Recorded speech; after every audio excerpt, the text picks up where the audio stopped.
Yes, now today's topic is banking off road. देखते हैं बेटा बैंकिंग ऑफ रोड क्या है, इसके डायग्राम को अच्छे से समझेंगे। और बस इतना ध्यान रखना कि कल भी मैंने तुम्हें बताया था कि बैंकिंग का मतलब है कि कल हमने जो डेरिवेशन की थी, कल वाली डेरिवेशन एक प्लेन रोड पे की कि अगर मुझे फोर व्हीलर को टर्न करना है तो वो फ्रिक्शन फोर्स को यूज करेगा और टर्न करेगा। तो वो फ्रिक्शन फोर्स कैसा एक्ट करेगा? As a centripetal force. तो और अगर टू व्हीलर है तो वो अपने वेट को यूज करके सेंट्रीपिटल फोर्स ले लेगा, ठीक है। बट अब हमें फ्रिक्शन फोर्स कम से कम यूज करना है, तो इसलिए हमने कंसेप्ट लगाया बैंकिंग ऑफ रोड का। तो what is the meaning of the banking of road? Banking of road का मतलब है कि फोर व्हीलर टर्न भी करेगा और फ्रिक्शन फोर्स का जो यूजेज है वो थोड़ा सा परसेंट कम हो जाएगा और उसमें वेट भी अपना इन्वॉल्वमेंट करेगा। तो वेट भी सेंट्रीपिटल फोर्स प्रोवाइड करने में हेल्प करेगा, दोनों मिलकर सेंट्रीपिटल फोर्स प्रोवाइड करेंगे। तो that is the much better. तो देखते हैं ये कंसेप्ट क्या है। डायग्राम पे थोड़ा सा ज्यादा ध्यान देना, डायग्राम गलत नहीं होना चाहिए। डायग्राम गलत होगा तो फिर कुछ नहीं होगा, और ये बच्चे डायग्राम ही गलत करते हैं। तो लेट्स सी बेटा, डायग्राम देखो, एक एक पॉइंट को ध्यान से देखना और पूछ लेना। सबसे पहले तो हम बनाएंगे बैंकिंग ऑफ रोड।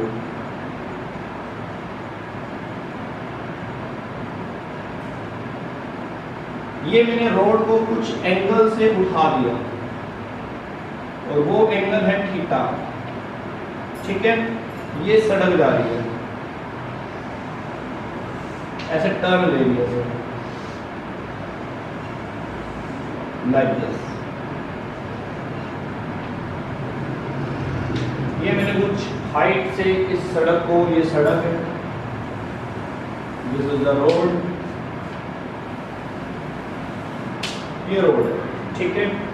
अब मैंने उसको बैंक कर दिया, देख पा रहे हो ना कैसे? बैंकिंग का मतलब है कि उठा दिया, दैट इज द बैंकिंग। चलिए अब मेन काम करेंगे, ठीक है। तो ये मेन काम करने से पहले मुझे एक पॉइंट तुम ही बता दो। बेसिकली तो जब भी फोर व्हीलर टर्न होता है तो हमें फ्रिक्शन फोर्स को यूज करना पड़ता है, और फ्रिक्शन फोर्स किस डायरेक्शन में लगता है, बार बार मैं तुमसे ये पॉइंट पूछता हूँ। तो आज आंसर मुझे तुमसे ही चाहिए, फ्रिक्शन फोर्स किस डायरेक्शन में होता है? Opposite of intention. Very good. तो यहाँ पर हमने एक व्हीकल बनाया, एक फोर व्हीलर है कोई, this is the one of four, ठीक है। ध्यान रखो, सबसे पहला काम है कि इसका वेट जो बिल्कुल स्ट्रेट नीचे की तरफ आएगा mg, ठीक है। इसका रिएक्शन बिल्कुल 90 डिग्री पे होगा, ये इसका रिएक्शन, ठीक है। वो ऑब्जेक्ट के 90 पे रहेगा, ना कि जो ये है mg के अकॉर्डिंग नहीं होगा, वो इस सरफेस के अकॉर्डिंग 90 पे होगा। ये वाला जो सरफेस है इसके अकॉर्डिंग वो 90 पे होगा। चलिए, तो यहां तक हो गया। अब इसके साथ ही एक कंपोनेंट तुम्हें पता ही है, यहां पे तुम बनाते हो, ये भी एंगल कितना होता है? थीटा। तो ये कितना बनता है? r cos, ठीक है। और सेंटर की तरफ स्ट्रेट लाइन, बिल्कुल स्ट्रेट लाइन लगेगी। यहाँ पे बच्चे क्या करते हैं, सड़क के साथ एडी लाइन बना देते हैं, नहीं, बिल्कुल स्ट्रेट लाइन बनाएंगे। यहाँ पर ये होगा r sin थीटा, ये बिल्कुल स्ट्रेट होगी, देख सकते हो ऐसे स्ट्रेट, सड़क के साथ नहीं आएगी, ध्यान रखना इस चीज को। Along the road, जो सड़क के साथ साथ चलेगी, वो वाली जो फोर्स की डायरेक्शन होगी वो फ्रिक्शन और इंटेंशन की होगी। कल तो प्लेन रोड थी, कल प्लेन रोड होने के कारण फोर्स ऑफ फ्रिक्शन बिल्कुल सीधा था। आज रोड थोड़ी सी टिल्टेड है तो फोर्स ऑफ फ्रिक्शन भी टिल्टेड होगा। देखते हैं, ये सड़क के साथ साथ होगी intention, this is the intention. Intention सड़क के साथ साथ होगी, और इंटेंशन के साथ साथ व्हीकल में और सड़क के बीच में फोर्स होगा, this is the force of friction. ये होगा force of friction. Force of friction किसके साथ होगा? along the road, बिल्कुल स्ट्रेट।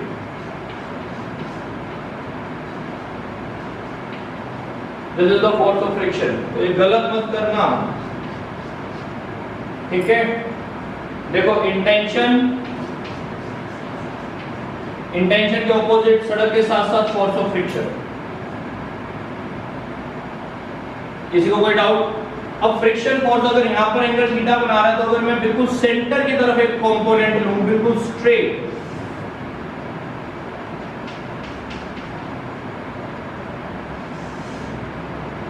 एक कंपोनेंट अगर हम सेंटर की तरफ लेते हैं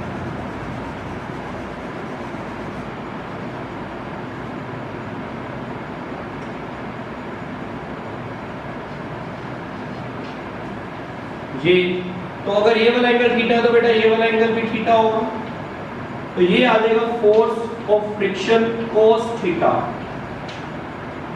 इस cos थीटा के बिल्कुल 90 डिग्री पर इसी लाइन के ऊपर mg वाली लाइन के ऊपर भी एक और एरो लगेगा और वो होगा force of friction sin theta. लो जी डायग्राम तो कंप्लीट हो गया बेटा, डायग्राम कंप्लीट हो चुका है। डायग्राम को थोड़ा सा ध्यान से बनाना। अब गलतियां कहां होती हैं बच्चों की, देखो ये जो दो पैरेलल लाइन है ना बिल्कुल सेंटर की तरफ जा रही होती है, ठीक है, तो बच्चे इसको टिल्ट कर देते हैं ऐसे ऐसे। जब टिल्ट करोगे तो अलोंग द रोड ये वाले दो कंपोनेंट्स नहीं होते, along the road force of friction होता है। फोर्स ऑफ फ्रिक्शन हमेशा अलोंग द रोड रहेगा और उसको अगर मैं एंगल थीटा पर देखूं सेंटर की तरफ जो कंपोनेंट जा रहा होगा तो वो होगा बेटा कौन सा कंपोनेंट, अगर ये एंगल थीटा तो ये भी थीटा है, तो इसका कंपोनेंट cos वाला कंपोनेंट fr cos थीटा यहां होगा और इसका बिल्कुल 90 डिग्री पर fr sin थीटा मिलेगा, ठीक है। और r के जो कंपोनेंट्स बनने हैं वो देखो पहले क्या था, ध्यान से सुनना इस पॉइंट को। कल के केस में कोई कंपोनेंट्स नहीं बने थे क्योंकि कल रोड था बिल्कुल स्ट्रेट लेवल रोड था, तो बस एक साइड इंटेंशन था और दूसरी साइड फोर्स ऑफ फ्रिक्शन था, सिंपल। R बिल्कुल R के भी कंपोनेंट्स नहीं बन पा रहे थे क्योंकि R टिल्ट नहीं हो रहा था, बिल्कुल स्ट्रेट था, तो R को mg ने कैंसिल कर दिया था। इंटेंशन और फ्रिक्शन के कारण तुमने सेंट्रीपिटल फोर्स निकाल दिया था। और आज देखो क्या हो रहा है, फोर व्हीलर के फ्रिक्शन के भी कंपोनेंट्स बन रहे हैं, तो कंपोनेंट बनने का मतलब है 100% फ्रिक्शन का रोल नहीं है। जौन सा कंपोनेंट सेंटर की तरफ होगा वो तो सेंट्रीपिटल फोर्स में रोल करेगा, पार्टिसिपेट करेगा, लेकिन जो सा कंपोनेंट इस साइड आ जाएगा वो पार्टिसिपेट नहीं करेगा। तो दैट मींस इसके अकॉर्डिंग अगर हम देखें तो अब फ्रिक्शन की पार्टिसिपेशन पहले 100% थी, तो 100% ना होकर वो ऑलरेडी दो कंपोनेंट में टूट गया। एक कंपोनेंट वो 30% है, 40% का कंपोनेंट है, जो जितना भी है बस उतनी ही पार्टिसिपेशन रहेगी। और कौन से कंपोनेंट की पार्टिसिपेशन होगी सेंट्रीपिटल फोर्स के लिए, आंसर है जोन सा कंपोनेंट सेंटर की तरफ होगा, ठीक है, डाउनवर्ड वाला नहीं। तो अब देखिए फोर व्हीलर में हम क्या करते हैं कि वेट के कंपोनेंट्स नहीं बना पाते क्योंकि फोर व्हीलर को बेंड कैसे करें, वेट के कंपोनेंट्स नहीं बन पाते। लेकिन अब क्या हुआ, ये सड़क को ही हमने थोड़ा सा बेंड कर दिया, बेंडिंग ऑफ रोड का कांसेप्ट है, तो अपने आप फोर व्हीलर भी थोड़ा सा बेंड हो गया, जितनी सड़क के कारण बेंड थी उतना ही बेंड इसमें आया, तो आर के भी कंपोनेंट्स बन गए, ठीक है। अगर ये सड़क को हम इस रोड को हम ऐसे बेंड ना करते तो इस आर के कंपोनेंट्स ना बनते। तो आर के कंपोनेंट्स हमने इसलिए बनाए क्योंकि हम चाहते थे कि जो वेट है ऑब्जेक्ट का वो वेट भी सेंट्रीपिटल फोर्स में पार्टिसिपेट करे, जिसके कारण से फ्रिक्शनल फोर्स का पार्टिसिपेशन कम हो जाए। तो वो काम हमने कर दिया, यहाँ पर तुम देख सकते हो। अब दोनों फोर्सेस r sin थीटा जो वेट का कंपोनेंट है r sin थीटा और एक फ्रिक्शन का कंपोनेंट है f cos थीटा, अब ये दोनों मिलकर तुम्हें सेंट्रीपिटल फोर्स दे रहे हैं, ठीक है। और ये r cos थीटा इन दोनों फोर्सेस को बैलेंस करेगा, कौन सा, फ्रिक्शन sin थीटा को और mg को। तो ये डायग्राम जिसको क्लियर नहीं है जल्दी से मैसेज करके मेरे से पूछ लो, फिर मैं आगे डेरिवेशन करूँ, ठीक है। बहुत इंपॉर्टेंट है ये पार्ट ही, बहुत इंपॉर्टेंट है +1 क्लास का। हरिओम, किसी को ये डायग्राम क्लियर ना हुआ हो तो जल्दी से पूछ लीजिए। दैट इज कंसेप्ट है bending of road. Yes Hariom, is it clear? अगर क्लियर है तो फिर थंब कर दो, अगर क्लियर नहीं है तो फिर पूछ लो। Hariom, I am waiting of your reply.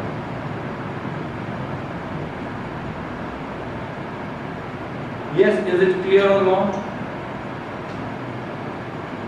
जल्दी से बताइए। Then we will start derivation. अब derivation में क्या रहेगा? Let's see. Derivation तो देखो सिंपल होती है ना, डायग्राम में से तो derivation को बनाओगे, जोन सा कंपोनेंट जिस चीज को बैलेंस कर रहा है वो लिखते जाओ। तो यहाँ पर लिख लेते हैं कि अगर मैं यहाँ पर चेक करता हूँ तो ये दो फोर्सेस जो डाउनवर्ड है, इन दोनों फोर्सेस को बैलेंस कर रहा है ये upward force r cos theta. तो मैं यहाँ पे दोनों फोर्सेस लिखता हूँ F r sin theta, F r का मतलब है frictional force, F r sin theta plus mg is equal to r cos theta. चलिए एक इक्वेशन तो बन गई, ठीक है, सेकंड भी बना लेते हैं। फिर क्या होगी बेटा सेकंड? अब ये देखो ये दोनों फोर्सेस मिलकर सेंट्रीपिटल फोर्स देने हैं, तो यहां लिख लेते हैं r sin theta plus f r cos theta is equal to centripetal force मिल रहा है, that is the mv square by r। ये हो गई इक्वेशन सेकंड। लीजिए कोई डाउट है तो पूछते रहना साथ साथ।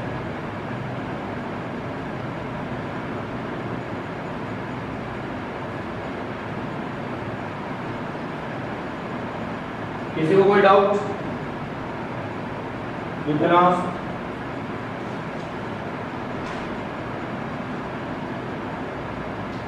अच्छा बेटा मुझे जल्दी से बताइए, फोर्स ऑफ फ्रिक्शन को हम क्या लिखते हैं? But F r is equal to what is the F r? लो पड़े हुए ना फोर्स ऑफ फ्रिक्शन के, तो F r क्या है यहाँ पे? Mu r। बहुत बढ़िया, F r क्या है? Mu r, that is the mu r।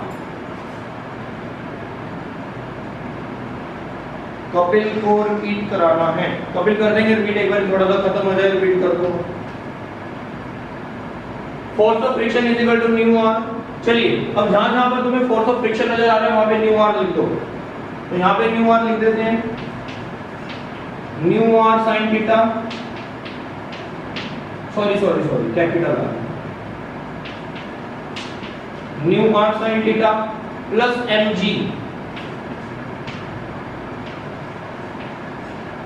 Is equal to r cos theta.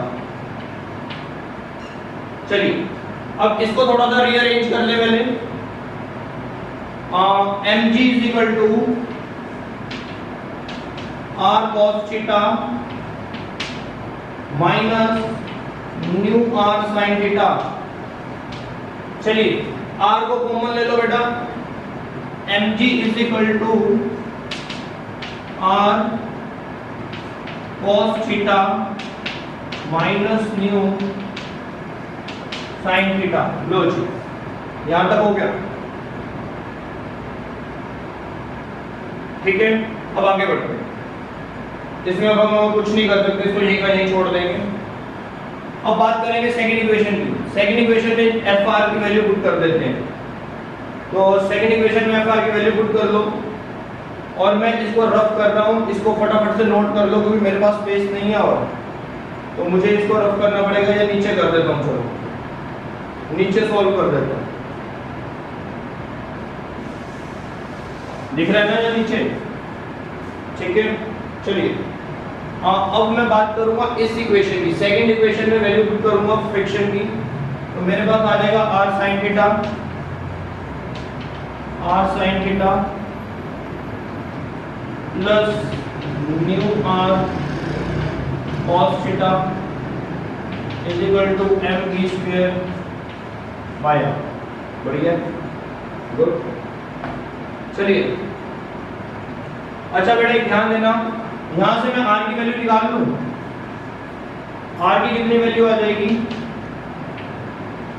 mg divided by cos theta minus mu sin theta. ये वैल्यू r की निकाल ली, बॉक्स बना देते हैं इसमें, ये r की वैल्यू आ गई है।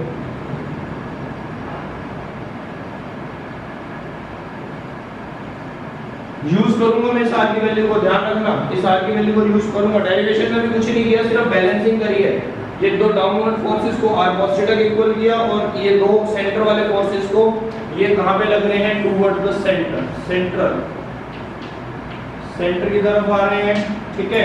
तो इनको मैंने सेंट्रीपिटल फोर्स के इक्वल रख दिया, ठीक है। मुझे पता था कि फोर्स ऑफ फ्रिक्शन क्या होता है, फोर्स ऑफ फ्रिक्शन होता है न्यू आर।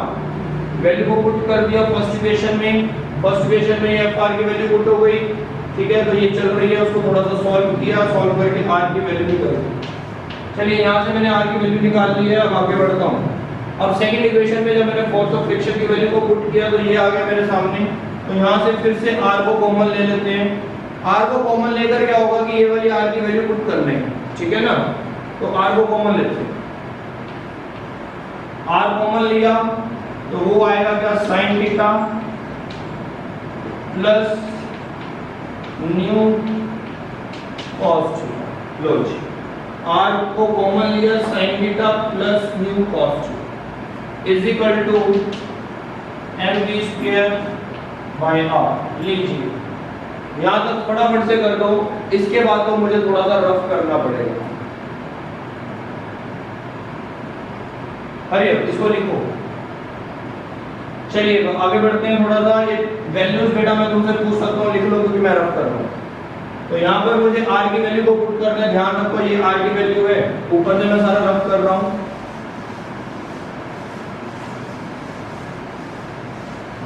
टारगेट बना लो अपना, टारगेट है वेलोसिटी निकालनी है।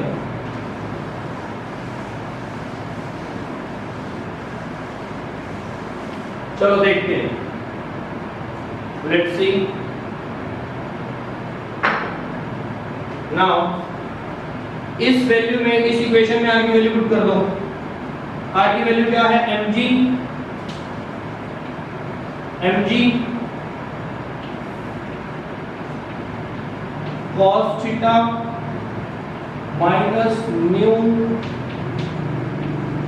साइन थीटा, ठीक है। फिर ये एज इट इज लिख दो, मल्टीप्लाई में साइन थीटा